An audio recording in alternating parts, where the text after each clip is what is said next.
pembangunan PLTN sendiri harus dipayungi oleh program nasional ketenaga nukliran.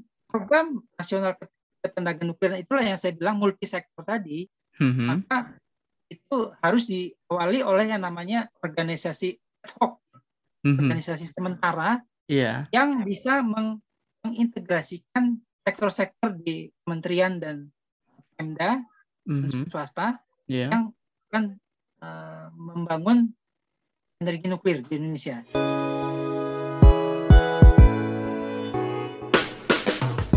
Hai, dari SEO Basic Initiative, aku Harun Ardiansyah dan ini adalah season ketiga dari podcast Bicara Nuklir. Di episode ini, kami ngobrol bersama Bapak Besar Winarto, Kepala Asosiasi Profesi Nuklir Indonesia atau biasa disebut APRONUKI. APRONUKI adalah satu dari banyak organisasi yang telah mendorong pembangunan PLTN di Indonesia. Dan di podcast ini, kami ngobrol mengenai awal mula pendirian APRONUKI, beberapa saran yang telah diberikan APRONUKI kepada pembuat kebijakan, alasan PLTN menjadi opsi terakhir, dan juga tentang pentingnya NEPIO dalam pembangunan PLTN di Indonesia. So, let's check it out! Baik, terima kasih banget Pak Besar Winarto sudah berkenan hadir di podcast Bicara Nuklir. Jadi, di bagian awal dari podcast ini, saya tuh approach-nya selalu kayak nanya dulu tentang sejarahnya bintang tamu saya sih. Kayak bagaimana Bapak bisa masuk ke dunia nuklir, terus apa yang membuat tertarik, terus gimana perjalanan, kalau boleh cerita dikit tentang perjalanan karir Bapak, kayak bagaimana sekarang bisa di Bapeten gitu kan, mungkin kita bisa mulai dari situ Pak. Mungkin. Ya, terima kasih Mas Harun. Jadi saya begitu dulu lulus dari SMA, itu saya melihat klan dari jurusan Fisika UI, itu ternyata mereka ada kerjasama dengan Batan. Di situ ada jurusan namanya proteksi radiasi dan instrumentasi nuklir. Jadi saya sangat tertarik di instrumentasi nuklir karena memang background saya fisikanya itu bagus waktu di SMA. Kemudian juga saya bercita-cita, wah ini sangat bahagia kalau saya nanti bisa bekerja di PLTN gitu. Jadi saya masuk tahun 79 di Fisika UI, kemudian tahun 84 sebagai karyawan Batan ya. Kemudian 87 sampai 92 itu saya mengembangkan lab serta pendidikan dan pelatihan, lapangan kerja dan proteksi radiasi di Pusdiklat Batan. Kemudian tahun 93 sampai 99 itu saya mengembangkan lab baru juga, yaitu lab NDT, non-destructive test. Jadi NDT itu salah satu tool atau metode untuk memenuhi mutu dari komponen industri, termasuk industri PLTN. Yep. Jadi sebetulnya sama-sama di bidang keselamatan sebenarnya. Kemudian karena NDT itu ilmu yang traceable ya, jadi apapun kegiatannya harus berdasarkan prosedur. Betul. Kemudian karena berdasarkan prosedur itu, maka masuk ke tingkat yang lebih luas lagi, yaitu nuclear quality assurance. Jadi saya waktu itu di Batan dari Pasar Jumat pindah ke Serpong. Di situ ada pusat standarisasi dan jaminan mutu nuklir. Ya. PSTBM ya Pak ya? Itu teknologi bahan maju, sorry. Ya, ini saya lupa namanya. Ya, yang memastikan penjaminan mutu di instalasi nuklir di Serpong dan ya seluruh Batan fasilitas nuklir, seluruh fasilitas nuklir di Batan lah, di Serpong itu ya intinya. Di Batan, baik di Pasar Jumat, di pusat maupun di Jogja dan di Bandung ya. Jadi pusat itulah yang menjamin mutunya gitu. Kemudian tahun 2005 saya pindah ke Bapeten. Karena pada tahun 97 itu sesuai dengan Undang-Undang Nomor 10 tahun 97 dipisah antara badan pelaksana Batan dengan Bapeten sebagai badan pengawas. Nah, kemudian di situ saya mendalami sistem manajemen terintegrasi standar IAEA GSR Part 2. Kemudian tahun 2014 pindah ke perizinan instalasi nuklir dan bahan nuklir. Jadi ya di situ saya 2017 pensiun. Nah, iya. Baik, Pak. Kemudian mungkin perlu menekan apronuki, boleh? Nah, iya itu juga Pak, saya yang menarik soalnya saya sejujurnya pertama kali tahu apa itu namanya ada kegiatan Apronuki gitu kan, Asosiasi Profesi Nuklir gitu kan. Dan mungkin Bapak mungkin apakah bisa ceritain mungkin apa itu Apronuki, terus fokusnya seperti apa gitu, Pak? Ya, jadi selama di Batam terutama waktu itu ada kebijakan dari pemerintah yang namanya zero growth. Jadi tidak ada penambahan pegawai baru. Dan itu berlangsung cukup lama, Mas Harun. Oke. Ya, karena cukup lama vakum adanya generasi baru, maka itu jadi semacam ada gap antara yang tua-tua dengan yang muda-muda. Karena bisa dibilang yang tua sudah jadi kakek-kakek, ini yang baru muncul gitu. Jadi ada kebijakan baru, rekrut pegawai baru untuk pegawai negeri. Jadi itu terjadi gap yang sangat besar di Batam. Ya. Jadi yang tua-tua sudah memasuki masa pensiun, terus hilang dari pekerjaannya diganti dengan yang baru-baru. Yang istilahnya experience-nya masih belum begitu matang, sehingga kalau saya bilang terjadi gap yang cukup besar di bidang nuklir di Indonesia ya. Nah, berdasarkan kondisi itu maka saya mencoba mengumpulkan teman-teman yang artinya punya kompetensi yang cukup bagus ya ke dalam wadah namanya Asosiasi Profesi Nuklir Indonesia. Jadi waktu itu kami membentuk Apronuki dengan kantor notaris M. Khalid Arta dan akta pendiriannya di mukadimah anggaran dasarnya kita mengajukan beberapa alasan yang mendorong terbentuknya perkumpulan ini, yaitu satu, semakin ketatnya persaingan global melalui akta perjanjian perdagangan internasional, masih rendahnya IPM 0,697 dari urutan ke-110 dari 177. Jadi indeks pembangunan manusia kita mungkin cukup rendah. Iya, memang masih rendah banget sih ya. Iya. Kemudian Indonesia adalah termasuk negara yang memiliki ketahanan energi yang rapuh gitu. Karena masuk ke peringkat 69 dari 129 negara.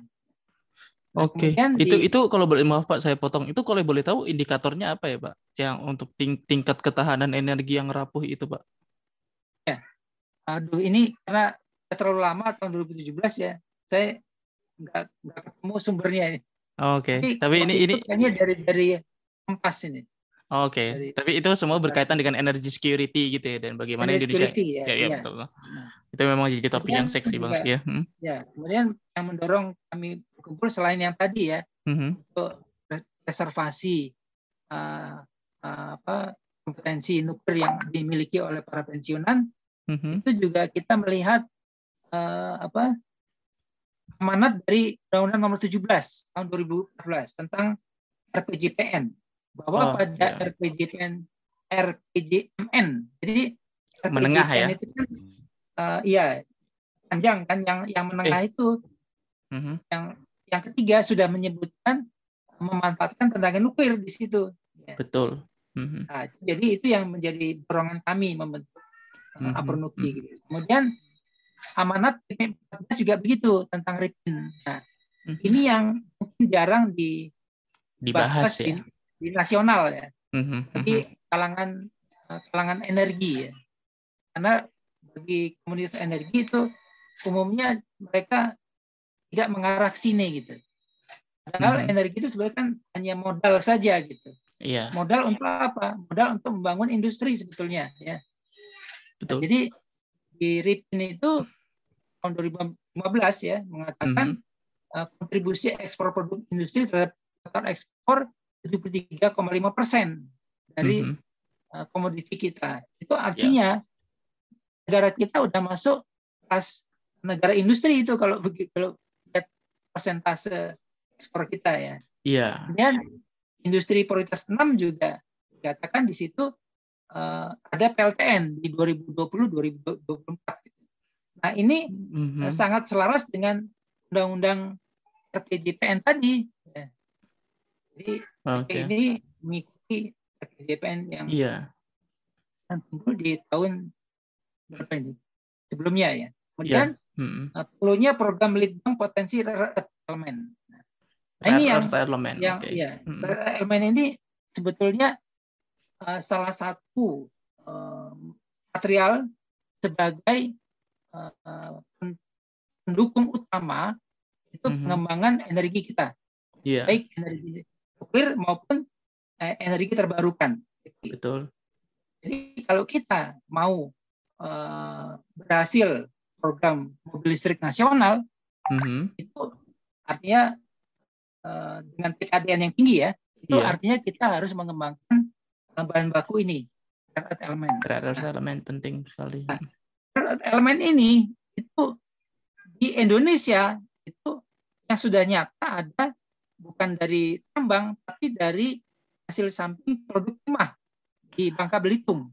Oke, ya. Nah, itu ternyata di samping mengandung rare earth yang namanya monasit, itu juga mengandung thorium dan uranium.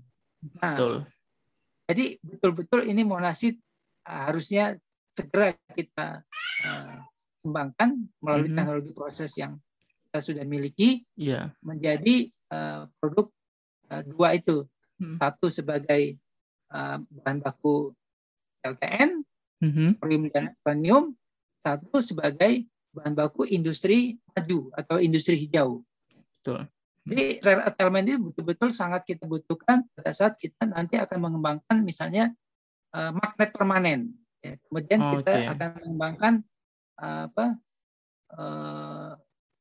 bahan-bahan industri yang kira-kira itu sangat dibutuhkan untuk industri terbarukan. Jadi kalau kita lihat pembangkit energi angin misalnya, itu kan dia butuh motor, butuh magnet. Nah, itu sangat dibutuhkan yang rare earth tadi. Iya. Ya, itu menarik sekali, Pak.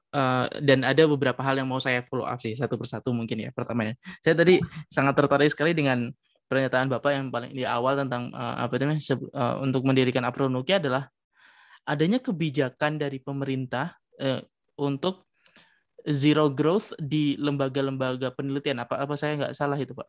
Mengartikannya, ya gitu ya. Itu di tahun berapa ya, Pak, kalau boleh tahu, Pak? Itu di tahun sekitar 80-an sampai itu lama sekali itu. Hampir 2000 itu. Oh, wow, sampai 20 tahun, Mbak. Iya. Wow, jadi soalnya vakum. Iya. Soalnya saya memang dari dulu itu sudah curiga kayak. Ya, kalaupun ada itu paling yang masuk 1-2 orang gitu. Bukan kayak seperti sekarang yang terstruktur hampir tiap tahun masuk ke tes CPNS gitu, Pak ya. Wow, itu menjawab kecurigaan saya sih, Pak. Soalnya saya dari dulu juga sempat bertanya kok saya mohon maaf sekali, tapi ketika saya dulu magang, saya dulu sempat magang di PT BBN. Nah, itu saya satu ruangan dengan ada satu senior yang udah umur 50 tahun dan ada satu senior yang umur 30 tahun gitu. Jadi kayak gapnya sangat kalau itu sekali gitu. Jadi kayak saya curiga ini tahun ya. Iya, apa yang terjadi gitu kan. Itu menarik banget. Dan oke, dan selanjutnya mungkin saya mau bahas dikit tentang RIPIN nih, Pak. Jadi kan Bapak sebagai perwakilan dari Apronuki, ketuanya Apronuki juga sempat menyampaikan topik-topik tentang RIPIN ini dalam beberapa hearing, termasuk dalam dalam ketika Dewan Ketahanan Nasional meminta pendapat Bapak, habis itu untuk juga RUU EBT gitu, Pak. Dan Bapak selalu membawa tentang RIPIN gitu, Pak. Dan salah satu poin yang Bapak munculkan ketika itu adalah fakta bahwa konsumsi listrik nasional per kapita di Indonesia itu juga termasuk rendah gitu kan. Saya kalau nggak salah angkanya itu 80 megawatt 800. gitu kan. 800 ya. Dan itu kan 800 termasuk kilowatt. 800 kilowatt per kapita gitu kan. Dan itu kan termasuk kecil sekali gitu kan untuk negara sebesar kita. Nah, kalau menurut Bapak itu tuh dari mungkin pengalaman Bapak sebenarnya permasalahannya di mana dan menurut Bapak bagaimana sih cara kita menyelesaikannya, Pak, gitu? Ya, jadi yang tadi bahwa energi itu harus berpasangan dengan industrinya yang akan menggunakan. Jadi kita nggak bisa bicara sepotong-sepotong. Okay. Harus komplit. Jadi industrinya mau kemana, kemudian energinya mengikuti. Oke. Nah, itu yang bisa nanti akan membuat garis lurus antara konsumsi listrik KWH per kapita dengan GDP per kapita nantinya. Iya, tentu. Ya, nah jadi semakin besar KWH, konsumsi listrik per KWH kapitanya, itu maka itu GDP-nya juga akan semakin besar bagi rakyat kita. Iya. Itu GDP itu satu-satunya yang bisa meningkatkan apabila pertumbuhan ekonomi kita meningkat gitu. Betul. Nah, jadi artinya saya katakan industri itu sebagai prime mover pertumbuhan ekonomi nasional. Kenapa? Karena dia memberikan misalnya produk ekspor. Produk ekspornya itu adalah produk yang punya nilai tambah tinggi.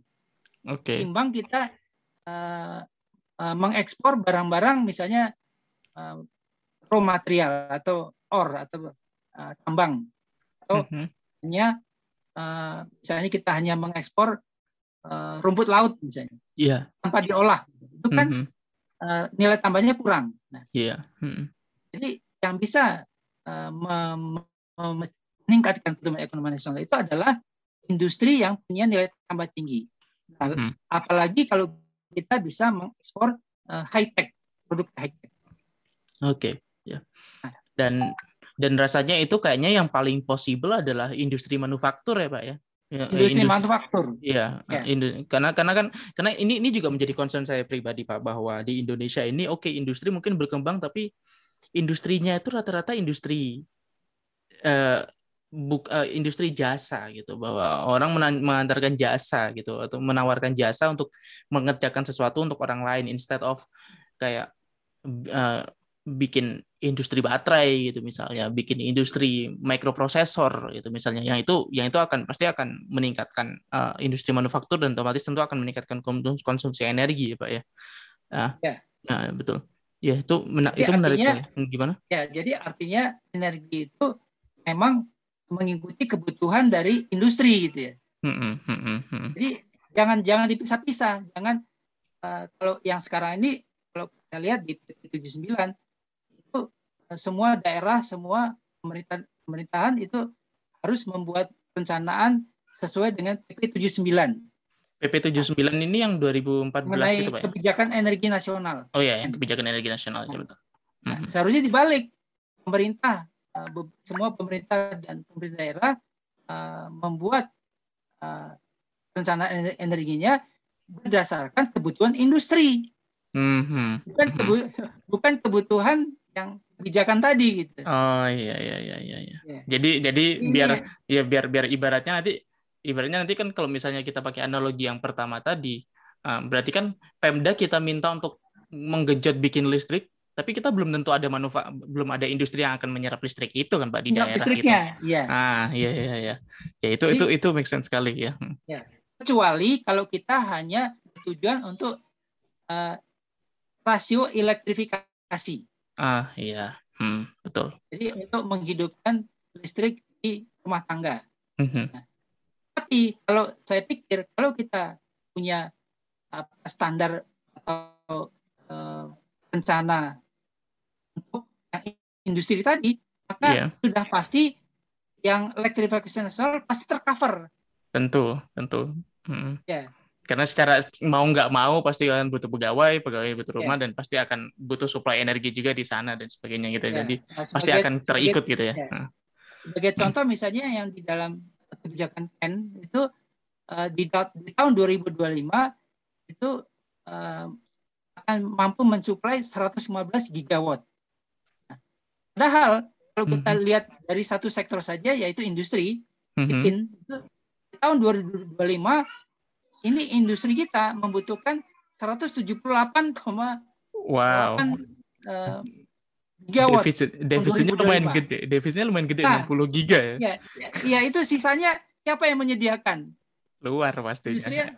Industri nggak mungkin karena yang punya sektor pembangunan energi adalah SDM gitu. Iya. Nah, jadi ini yang perlu diharmonisasi gitu. Iya. Diintegrasikan dengan lebih baik. Dan satu hal lagi Pak yang saya mau follow up dari Ripin tadi. Bapak tadi menyebut tentang ada Ripin rencana induk pembangunan industri kan ya. Terus habis itu RPJMN rencana jangka pembangunan jangka panjang nasional. Ya itu dan apa itu namanya? Dan di sana itu kan sebenarnya sudah menyebut PLTN. Bahkan sudah ada timeline-nya tuh 2020 sampai 2024. Gitu kan. Sudah ada PLTN di Indonesia dan itu udah menjadi PP bahkan.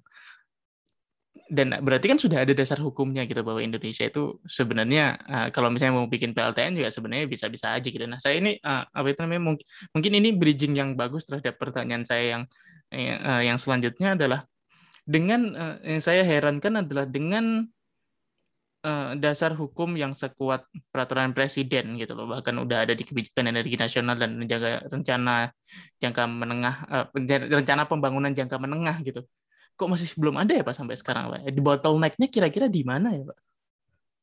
Ya, kalau saya lihat di peraturan perundangan ya yang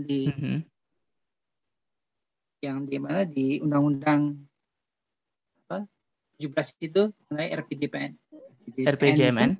Ya, itu memang kalau kata-katanya memang nggak tegas wajib gitu ya, tapi itu dapat gitu. Sebenarnya artinya tidak dan juga biasanya kalau undang-undang itu kan ada sanksi. Di sini tidak ada sanksi gitu. Nah, begitu ada Undang-Undang Nomor 17 yang mengatakan ada PLTN, tapi itu kan dibuat tahun 2009 ya, tahun berapa ya lupa saya. Iya. Dan dari 2014 ada PP dari yang dikeluarkan oleh SDM, PP 79. Kebijakan energi ya. Ya, kebijakan energi yang menyatakan bahwa PLTN sebagai opsi terakhir. Nah, itu yang sangat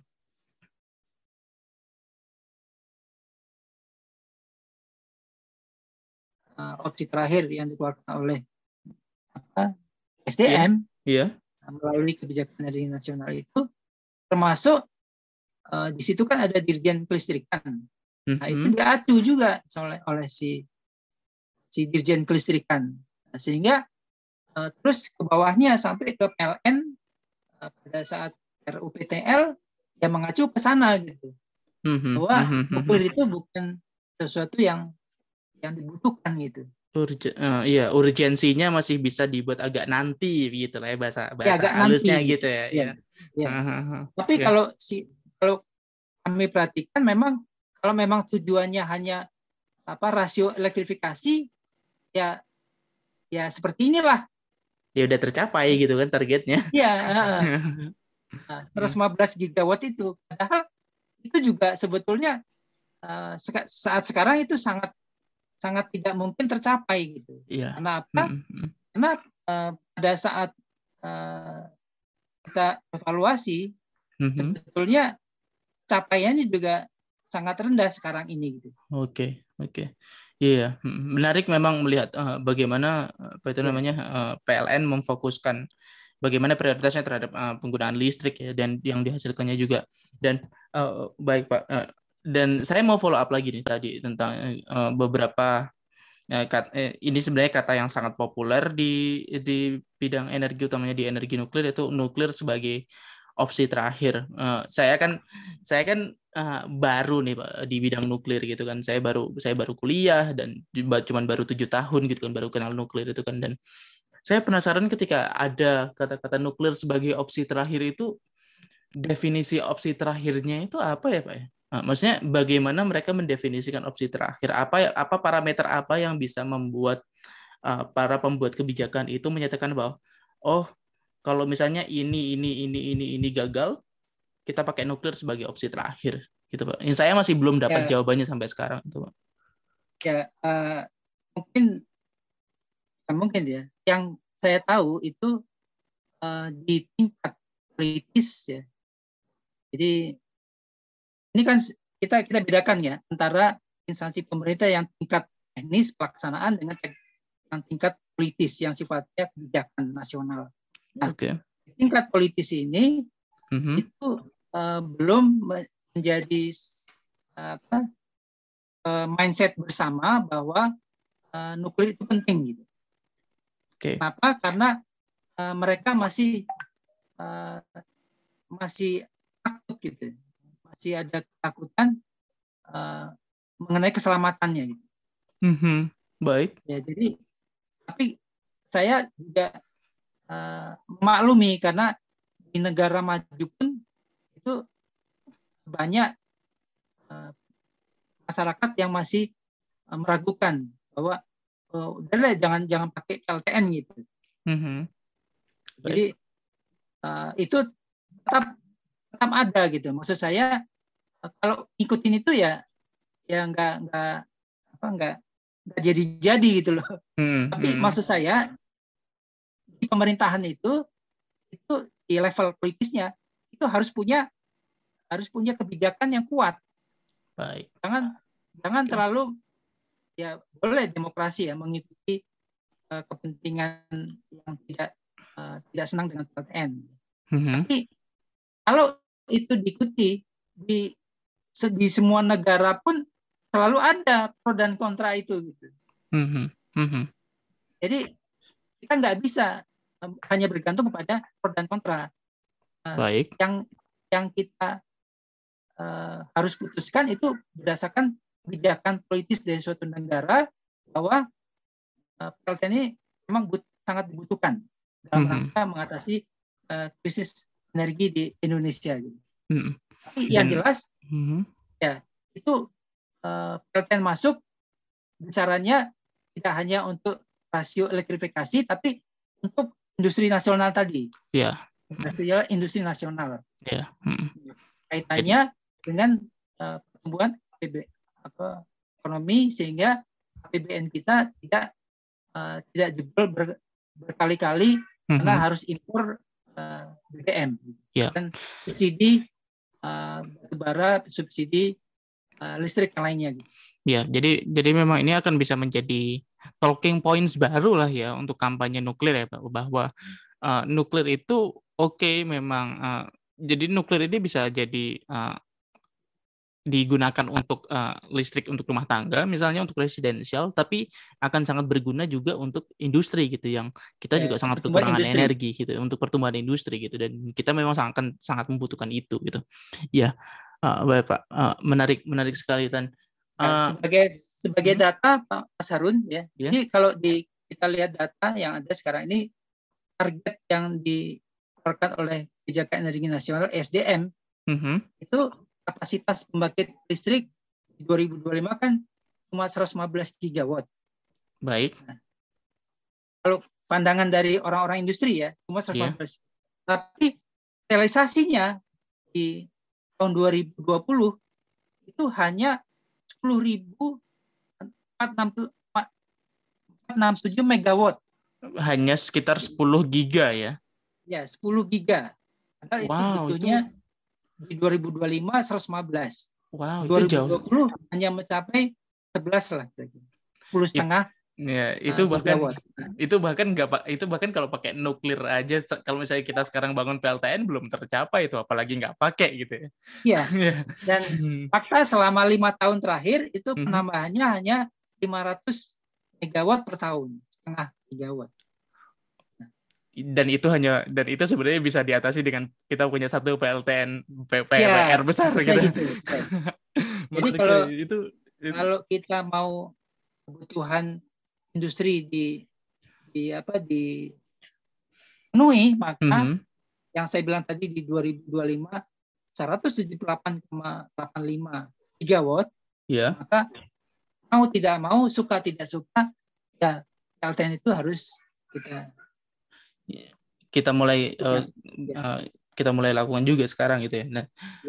Nah, menarik sih Pak. Terus saya sebelum saya mau switch gear, saya mau beralih di topik lain nih Pak. Dan sebelum kita mulai rekaman tadi kan kita sempat ngobrol tentang ketika kita mulai membangun PLTN kan sebenarnya itu bukan serta-merta membangun kan Pak. Tapi ada dua yang Bapak sampaikan tadi, ada kita harus siapkan program PLTN-nya sendiri dan program untuk pembangunan PLTN-nya itu. Itu mungkin apakah Bapak bisa elaborate gitu Pak, yang Bapak maksud itu seperti apa sih Pak? Ya. Kalau kita bicara mengenai program yang sebagai basis dari pembangunan PLTN, maka kita juga harus bicara mengenai undang-undang.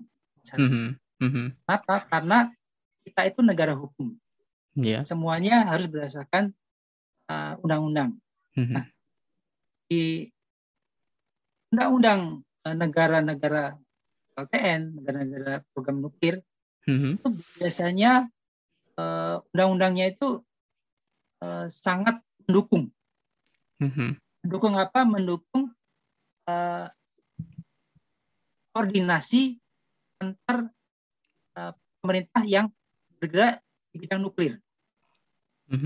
Jadi kenapa saya katakan bahwa undang-undang harus menggambarkan atau mengatur antar pemerintahan atau antar kementerian yang bergerak di bidang nuklir? Karena pada dasarnya nuklir itu, kalau kita bicara nuklir itu kita tidak bicara sektoral. Kita harus, kalau kita ngomong nuklir itu harus multisektoral. Kenapa? Karena nuklir itu tidak hanya di sektor pembangunan energi, tapi juga ada pembangunan industri, ada sektor pembangunan konstruksi, pekerjaan umum, ada kebutuhan dari industri pariwisata. Kita lihat di Mandalika itu teriak-teriak dia. Kenapa? Karena hotel-hotel kawasan industri listriknya biar. Jadi mau tidak mau dia membutuhkan energi tambahan. Itu yang saya bilang tadi, orang untuk industri saja kita nggak cukup gitu, karena yang dibutuhkan industri 178, sedangkan yang disediakan di 2025 cuma 115. Iya. Sebelum kita lanjut ke topik bahasan yang lebih lanjut, saya ada satu hal yang penasaran yang mungkin bisa Bapak jawab gitu Pak. Kenapa nuklir harus se-complicated itu ya Pak? Maksudnya kayak kenapa harus multisektoral gitu? Soalnya kan misalnya kita lihat dari sumber energi lain misalnya, apakah dulu industri perminyakan atau industri batu bara juga menjalankan hal yang sama gitu. Proses pengaturannya harus multisektoral, proses pembangunannya juga melibatkan multisektoral gitu. Apakah energi lain itu mendapatkan treatment yang sama atau cuma nuklir doang gitu Pak? Dan kalau misalnya ini cuma nuklir doang, kenapa kita seistimewa itu Pak? Sebetulnya nuklir sama yang lainnya tuh ininya sama, maksudnya pengelolaannya mestinya harus sama, multisektor. Jadi ini saya ambil dari berita di Kompas. Ada tiga kekurangan dari kita sehingga energi kita ya boleh dibilang agak menuju ke kanan yang semakin lama semakin berkurang lagi. Itu pertama, manajemen dan tata kelola sumber daya energi yang belum tepat. Kalau ini lebih menyoroti tentang kinerja dari kalangan pemerintah dan swasta yang bergerak di bidang energi yang masih membangun perangkat-perangkat sumber daya energi tanpa memperhatikan geostrategi Indonesia. Dan semua hanya berdasarkan permintaan pasar atau komersialisasi serta keuntungan pribadi yang nantinya rakyatlah yang menerima akibat dari hal tersebut. Dua, kurangnya perhatian pemerintah untuk mengembangkan sumber energi terbarukan renewable energi termasuk nuklir. Sampai saat ini Indonesia masih saja mengandalkan energi bumi, minyak bumi dan gas. Padahal ketersediaan dan produksinya berkurang terus. Yeah. Dan ketiga, ini yang membuat APBN jebol tadi saya katakan, Undang-Undang Nomor 22 Tahun 2001 tentang migas telah menyebutkan bahwa negara melepaskan tanggung jawabnya dalam pengelolaan sumber daya ini. Negara hanya berfungsi sebagai regulator dari pihak yang hanya mencari keuntungan semata, khususnya perusahaan asing. Iya. Hal ini tidak sesuai dengan pasal 3.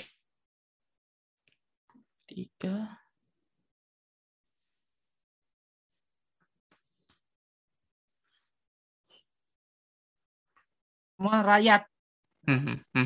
Iya. Akibat dari pengelolaan yang tidak yang saya sebutkan tadi, yang kata Pak Mas Harun tadi, complicated. Jadi akibatnya begini. Ya dan kita tidak ingin kejadian yang ini yang itu terjadi di nuklir ya. Sehingga dari awal kita harus antisipasi gitu ya. Ya, kami dari profesi nuklir tidak menginginkan pengelolaan energi berulang seperti ini. Gitu. Jadi menyedihkan, Mas Harun. Kita punya minyak kaya, negara kaya, tapi tidak bisa menghasilkan peningkatan kesejahteraan bagi rakyat kita. Semua habis oleh perusahaan-perusahaan asing di pengelolaan mereka. Gitu. Iya, menarik Pak. Terus melanjutkan pembicaraan tadi tentang itu bahwa tentang program PLTN ya, bahwa ada beberapa negara, utamanya negara-negara di Asia yang baru memiliki PLTN, mereka kan punya satu organisasi sendiri tuh, Nuclear Energy Program Implementation Organization, NEPIO, dan saya rasa ini juga yang diadvokasikan oleh profesi nuklir ya untuk diterapkan di Indonesia juga ya. Iya. Mungkin jadi, bisa dielaborate Pak tentang NEPIO ini Pak. Ya, jadi NEPIO itu sebetulnya yang tadi yang saya bilang nuklir itu ada dua. Satu, kita mengembangkan program nasional di bidang nuklir. Satu, pembangunan PLTN-nya sendiri. Pembangunan PLTN-nya sendiri itu sebetulnya harus dipayungi oleh program nasional ketenaga nukliran. Program nasional ketenaga nukliran itulah yang saya bilang multisektor tadi. Maka itu harus diawali oleh yang namanya organisasi ad hoc, organisasi sementara yang bisa mengintegrasikan sektor-sektor di kementerian dan Pemda swasta yang akan membangun energi nuklir di Indonesia. Jadi itu sifatnya sementara dan punya jangka waktu ya. Punya jangka waktu. Setelah implementasinya, koordinasinya bagus, maka itu sebetulnya tidak perlu lagi NEPIO itu. Tapi di beberapa negara itu yang namanya Dewan Tenaga Atom atau Dewan Tenaga Nuklir itu tetap ada.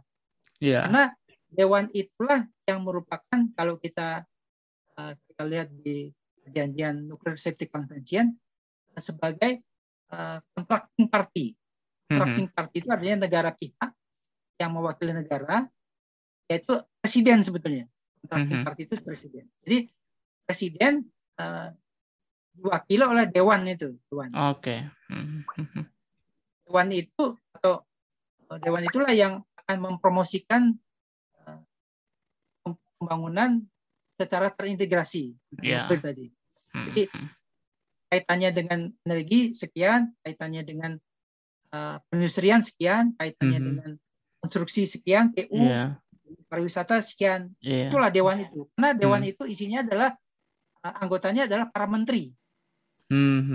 Baik. Nah, itu yang terjadi di Korea, yang terjadi di Jepang, yang terjadi di negara lain yang memang sudah mematuhi perjanjian internasional. Iya.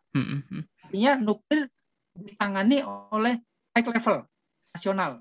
Iya, betul. Yang terjadi di Indonesia, high level ini tidak memikirkan ke situ, tapi nuklir hanya dipikirkan oleh dua, namanya LPNK, lembaga pemerintah non kementerian yang bersifat teknis, yaitu Batan dan Bapeten. Iya. Ya. Jadi ini tidak cukup kuat menurut saya. Iya. Jadi levelnya yang satu level teknis, tapi kalau yang diminta oleh internasional itu harusnya dua-duanya, termasuk level politis. Jadi kalau di Jepang itu bawah langsung Perdana Menteri, betul, Dewan Tenaga Atom itu. Iya. Kemudian di Korea juga begitu. Betul. Nah, meskipun ada badan pengawas yang tidak di bawah dewan, tapi badan pengawas ini langsung di bawah presiden sebagai kepala negara. Iya. Kalau Perdana Menteri kan kepala pemerintahan. Iya. Jadi itu yang saya bilang, apabila kita mau menjalankan program nuklir, maka tata kelola itu harus kita mulai. Iya. Undang-undang baru. Iya. Ini juga menjadi dilema ya, bahkan Bapeten itu kan sebenarnya lembaga pengawas, kenapa harus mikirin program PLTN juga, soalnya dia kan harusnya mereview program PLTN dari orang lain gitu. Itu juga menjadi dilema di dalam Bapeten sendiri pasti ya Pak ya. Ya, jadi karena peran politis tadi pemerintah tidak ada di negara kita, maka kadang-kadang Batan yang bersifat teknis itu dia mencoba dorong. Bukan mendorong, dia pakai baju yang lebih besar, besaran bajunya, fungsi sebagai pemerintah. Tapi nggak cocok karena dia sebagai teknis. Begitu juga si Bapeten juga kadang-kadang dia ikut di kebijakan nasional. Masuk ke kebijakan ya, padahal itu bukan ranahnya ya. Iya, padahal dia sebetulnya dibentuk oleh kepala negara untuk hanya mengawasi saja. Betul. Dan harus galak, polisi. Iya. Dia nggak boleh ikut-ikut merencanakan pembangunan nuklir, nggak boleh. Iya, itu bukan tupoksinya lagi udah. Iya, dia hanya menerima saja. Iya.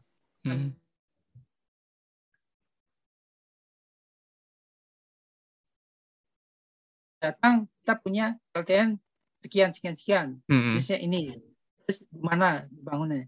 Nah, dan pengawas itu cuma nanti mengawasi saja. Iya. Dan dia keputusannya harus independen, tidak boleh ada yang mempengaruhi. Iya. Ya. Balik lagi ke yang tadi Pak, yang tentang Bapak tadi sempat sebutkan bahwa udah ada undang-undang baru, dan memang kan sekarang ini kan lagi rame nih rancangan undang-undang energi baru dan terbarukan, di mana di sana juga dibahas juga tentang nuklir meskipun hanya 2 pasal, pasal 11 dan pasal 12 kalau saya nggak salah ingat. Itu menarik bahwa salah satu sepengetahuan saya, salah satu usulan dari Apronuki adalah dengan membentuk NEPIO itu tadi, tapi namanya berbeda, namanya majelis ya, majelis pertimbangan tenaga nuklir kalau nggak salah ya Pak ya. Nah, itu kan sebenarnya badan yang sebenarnya udah ada dibentuk dari UU 1097 Pak. Dan bahkan sudah ada PP-nya, tapi kenapa kok muncul lagi, Pak? Ya, jadi Undang-Undang Nomor 10 tahun 97 itu pasal 5 yang mengatakan bahwa pemerintah membentuk majelis pertimbangan itu sampai sekarang tidak ada, tidak diterapkan, tidak dilakukan. Oke. Nah, itu yang saya bilang selama 32 tahun Indonesia menyelenggarakan nuklir itu hanya ditangani oleh 2 instansi. Batan dan satu Bapeten. Iya. MPTN-nya nggak ada majelisnya.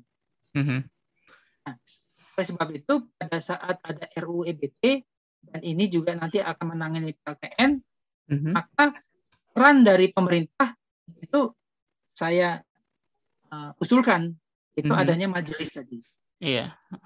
Dan jadi majelisnya ini nanti anggotanya adalah para menteri yang terkait, termasuk nanti ada pihak-pihak atau masyarakat ahli yang mengetahui, Mhm. menguasai, Iya. Iya. clear gitu. Jadi ya secara tupoksi akan sama persis dengan Nepio, cuman namanya aja yang berbeda ya, Pak ya. Iya. Iya. Nah ini Nepio tapi di sini lebih permanen lagi.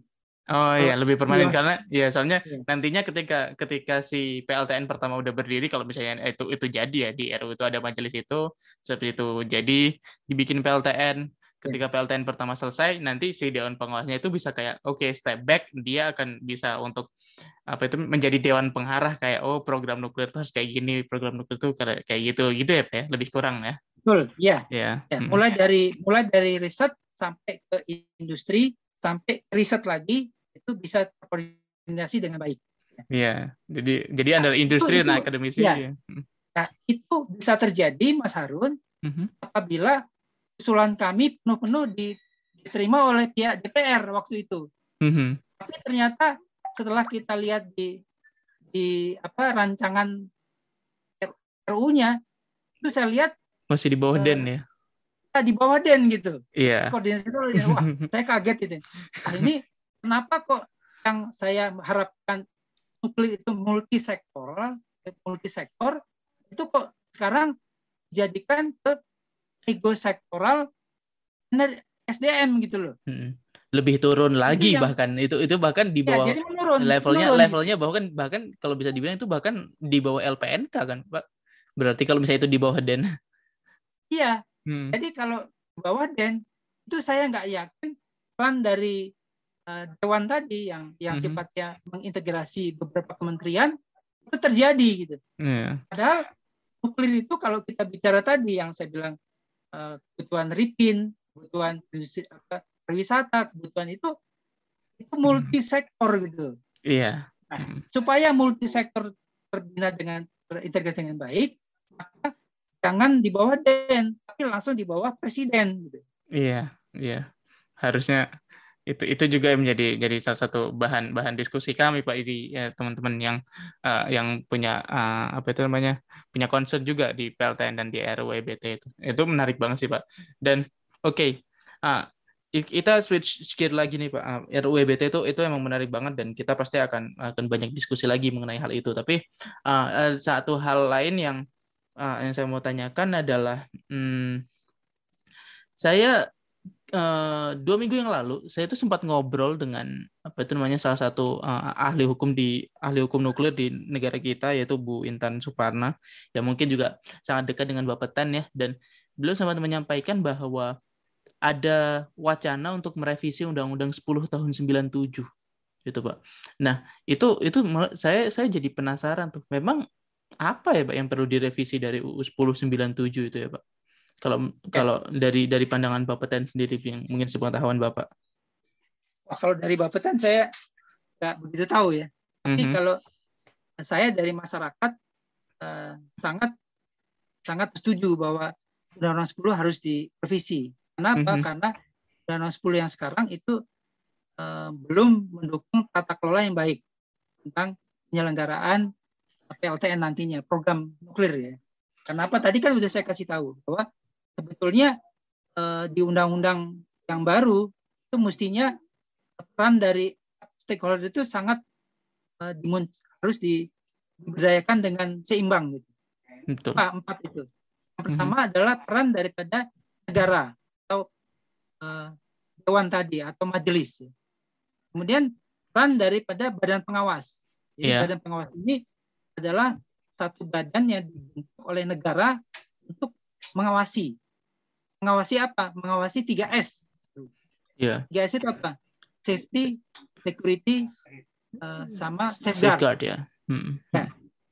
Dan itu sangat syarat dengan perjanjian internasional. Jadi kita punya 15 perjanjian internasional yang sudah kita tanda tangani, kita ratifikasi. Nah itu hendaknya masuk sebagai undang-undang. Jangan masuk di bawahnya atau PP. Kenapa? Karena kalau masuk di PP itu secara daya ikatnya kurang. Gitu. Jadi kalau kita memang komit terhadap keselamatan, security dan safeguard secara internasional, maka 15 perjanjian internasional itu mestinya masuk ke undang-undang. Undang-undang kita Dan ya. itu ya undang-undang kita. Dan itu sebagai contoh di negara lain seperti itu. Oke, menarik. Di Korea itu tentang nuklir ada 13 undang-undang. Iya. 13 undang-undang itu yang 7 mengenai promosi, kemudian yang 6 atau itu mengenai pengawasan. Iya. Yang dilaksanakan oleh Bapaknya Korea Selatan ya. Iya. Ya, Korea Selatan. Tapi walaupun 13 itu masing-masing undang-undang itu saling terkait, saling linkage. Iya. Bahkan di undang-undang ini juga menyebutkan, saya sebagai contoh di sini, undang-undang mengenai Nuclear Energy Promotion Act, artikel 3 ya. Iya. Atomic Energy Commission. Dia bentuk dewan atau komisi yang ketuanya adalah Prime Minister. Kemudian anggotanya siapa? Disebutkan itu ada 7 kementerian. Ada Minister of Strategy and Finance, ada Minister of Foreign Affairs. Artinya saya mengatakan bahwa di Korea itu sudah jelas itu menteri apa saja yang ngurusin nuklir. Iya. Dan itu semua yang perlu terintegrasikan gitu kan, dan kita kurang di situ gitu kan. Itu yang bisa mengintegrasikan. Termasuk di sini ada Menteri Perindustrian. Iya, pasti akan dibutuhkan itu. Ya, ini yang bisa mengintegrasikan tadi yang saya bilang bahwa nuklir akan bisa membawa Indonesia meningkat pertumbuhan ekonominya. Tanpa itu agak sulit, Mas Harun. Ya. Kita akan tetap jalan di tempat aja, Pak, kalau misalnya akan jalan di tempat. Karena undang-undang kita agak beda sekali dengan di Korea. Di Korea namanya undang-undang itu bukan milik kementerian. Undang-undang itu milik negara. Ya, tentu. Ya. Tapi kalau di sini itu seolah milik kementerian. Itu yang jadi memungkinkan adanya ego sektoral tadi saya bilang. Masing-masing sektoral berjalan seperti kerajaan-kerajaan sendiri-sendiri. Tapi kalau di Korea itu masing-masing undang-undang linkage. Dan masing-masing undang-undang itu akan definisi saja. Kalau sudah disebutkan di suatu undang-undang definisi, maka undang-undang lain yang lebih baru mengacu kepada yang pasti lama. Akan mengikuti, iya betul. Harusnya akan seperti itu pasti. Dia dengan Indonesia kadang setiap undang-undang beda definisi. Iya, itu juga yang menjadi concern kami ketika kami mencoba membedah either itu naskah akademik atau batang tubuh dari RUU EBT, kayak ini kok dari situ banyak banget gitu. Kayak hal-hal bercabang yang bikin kami pusing gitu. Yang saya sudah nyata fakta, saya mengusulkan itu multisektor, bahwa presiden langsung, tapi itu digeret ke bawah, jadi tiga sektor di bidang energi. Di bawah DEN, iya. Menarik. Iya. Baik Pak, ini udah 1 jam nih. Kami terima kasih banget atas kesediaan Pak Besar untuk kami ajak ngobrol. Dan untuk teman-teman yang mendengarkan, terima kasih dan sampai jumpa minggu depan. Bye-bye.